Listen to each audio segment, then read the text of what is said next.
ایک بات، وَإِذَا سَأَلَكَ عِبَادِي عَنِّي فَإِنِّي قَرِيبٌ أُجِيبُ دَعْوَةَ الدَّاعِ إِذَا دَعَانِ فَلْيَسْتَجِيبُوا لِي وَلْيُؤْمِنُوا بِي لَعَلَّهُمْ يَرْشُدُونَ۔ یہ آیت بڑی زبردست ہے اللہ کی رحمت کو بتانے کے لیے۔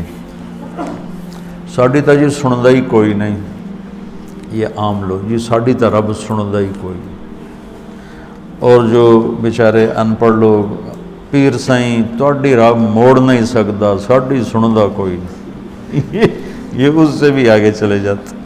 او بھائی اللہ بڑا بے نیاز ہے، جس کی چاہے موڑ دے، جس کی چاہے سن لے، لیکن رب سب کی سنتا ہے، یہ یہاں بتانا ہے۔ وَإِذَا ان نہیں، ان شرط ہے اور اذا ظرفیت ہے، تو ان کی بجائے اذا سے ایک دم اللہ کی رحمت کا دروازہ کھلتا ہوا نظر آتا ہے۔ اذا سألک، عنی پہلے ہونا چاہیے، عبادی بعد میں ہونا چاہیے۔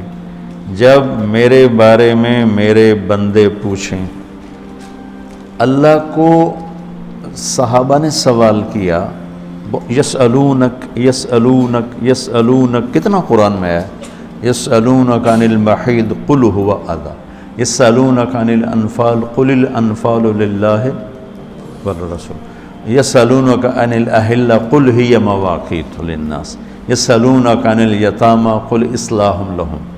جتنے بھی صحابہ نے سوال کیے وہ آئے ہیں یسألونک، یہ آپ سے پوچھتے ہیں، ٹھیک ہو گیا؟ تو یا حبیبی یا محمد قل، آپ کہیے، یہ جواب ہے۔ یہ سارے قرآن میں طرز ہے، کوئی 14 کے 18 دفعہ یسألونک کا لفظ آیا۔ صحابہ نے سوال کیا، اللہ کدھر ہے؟ قریب ہے تو مناجات کریں، دور ہے تو زور سے پکاریں۔ تو اس پر آیت یوں اترنی چاہیے تھی، یسألونک عنی، جیسے باقی آ رہا ہے سارے سوالوں کا جو لفظ آیا ہے یسألون، آپ سے پوچھتے ہیں، تو یہاں بھی ہونا چاہیے تھا آپ سے پوچھتے ہیں عنی، میرے بارے میں، قل، تو آپ کہیے ہوا قریب، کہ وہ تمہاری قریب ہے۔ یہ میری بات سمجھ میں آئی؟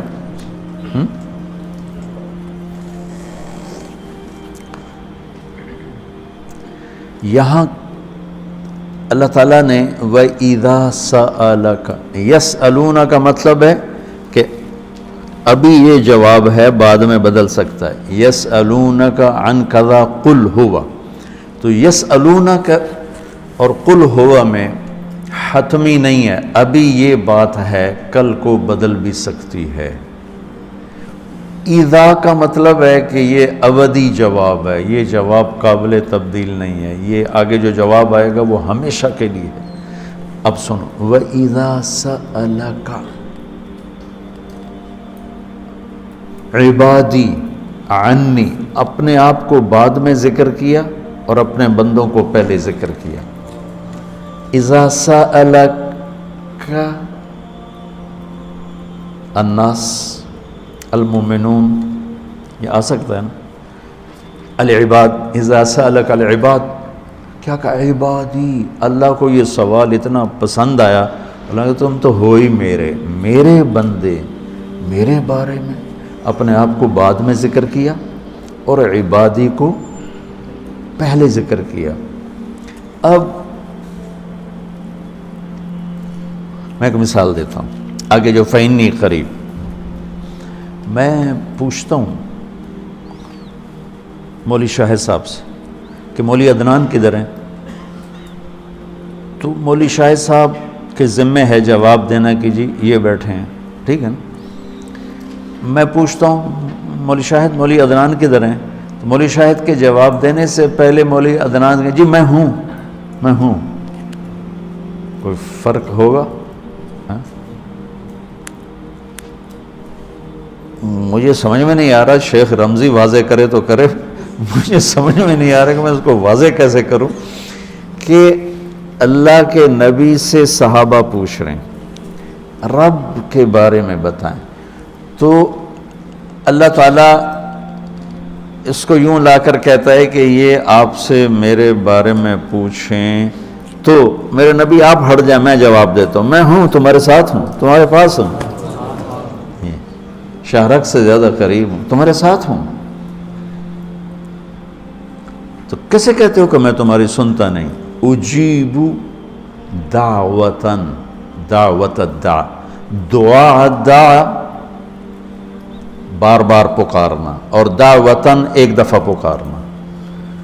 اللہ اس آیت میں کہہ رہا ہے کہ جو زندگی میں جس نے مجھے کبھی ایک دفعہ بھی پکارا ہو، میں اس کی دعا پر بھی لبیک کہتا ہوں۔ یہ نہیں کہ میں نہیں میں سنتا ہوں، تم سنانے والے بنو۔ ہم تو مائل بکرم ہیں، کوئی سائل ہی نہیں، راہ دکھلائیں کسے راہ رو منزل ہی نہیں۔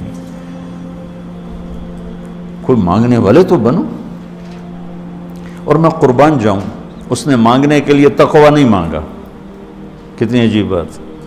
اللہ کو پتہ ہے ہر آدمی تو تقوی والا نہیں ہو سکتا، نہیں، اور ہر آدمی علامہ بھی نہیں ہو سکتا، تہجد گزار بھی نہیں ہو سکتا ہے، نمازی بھی نہیں ہو سکتا ہے۔ ایک کام ہر آدمی کر سکتا، اللہ نے وہ لگا دیا۔ مسلمان ہونا بھی نہیں لگایا، مسلمان ہونا بھی۔ ہندوؤں کو کوئی اور رب دے گا، ان کو تو اللہ ہی دے گا۔ تو میں قربان جاؤں، کہتا امن یجیب المضطر اذا دعاہ، بس مجھے آنسو بہا کے دکھا دے، پھر تو ہندو ہے، سکھ ہے، مسلم ہے، عیسائی ہے، آ جاؤں گا، میں آ جاؤں گا۔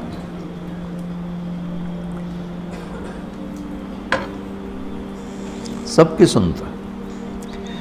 اجیب الدعوت الداع، ایک دفعہ بھی جو زندگی میں پکارتا ہے نا، اذا دعان، جب جس وقت اس کی زبان سے یا اللہ نکلے گا، میں لبیک کہتا ہوا ہوں۔ تو اس آیت میں بڑی تسلی اللہ نے دی ہے، بڑی تسلی دی ہے کہ اللہ کو پکارو، اللہ سے، صرف اللہ سے مانگو، صرف اللہ سے مانگو۔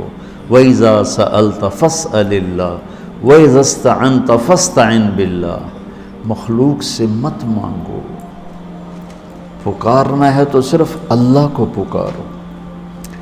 اللہ نے خوبصورت مثال دی، ان الذین تدعون من دون اللہ لن یخلقوا ذبابا۔ اللہ تعالیٰ فرماتا ہے مجھے چھوڑ کر میرے بنائے ہوئے بندوں سے مانگتے ہو، ان سے کہو ایک مکھی بنا کے دکھا دے۔ اگر یہ ایک مکھی بنا کے دکھا دیں تو میں نہیں چھاڑ دے، نہ تو کل مانگ لوے۔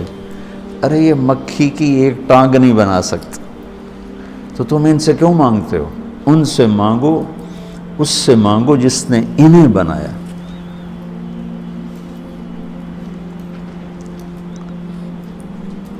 تو اس آیت میں اللہ نے بڑی تسلی دی ہے کہ تم مانگنے والے رو دھو کے میرے سامنے رونا سیکھ لو، کر دوں، مضطر بن کے دکھا دو۔ جیسے ہمارے ہاں دعائیں مانگی جاتی ہیں، ہاتھ ادھر ہوتے ہیں اور گا گا کے ربنا آتنا، یہ دعا ہے؟ یہ تو دعا کا مذاق ہے، اس کو دعا کہتے ہیں۔ اور پیچھے نمازیوں کو کوئی ہوش نہیں ہوتا کہ مولوی صاحب کیا دعا مانگ رہے ہیں۔ دعا تو ایک پکار، ایک فریاد ہے، عرش کو ہلا دے اگر کوئی تڑپ کے اللہ کو دکھا دے تو۔ اس کے بعد ایک بڑی خوبصورت بات آئی ہے، وہ بتانا چاہتا ہوں۔ احل لکم لیلۃ الصیام الرفث الی نسائکم ہن لباس لکم وانتم لباس لہن۔ بس یہ بتانا اتنی بڑی خیر کا ہے، اتنی بڑی سبحان اللہ۔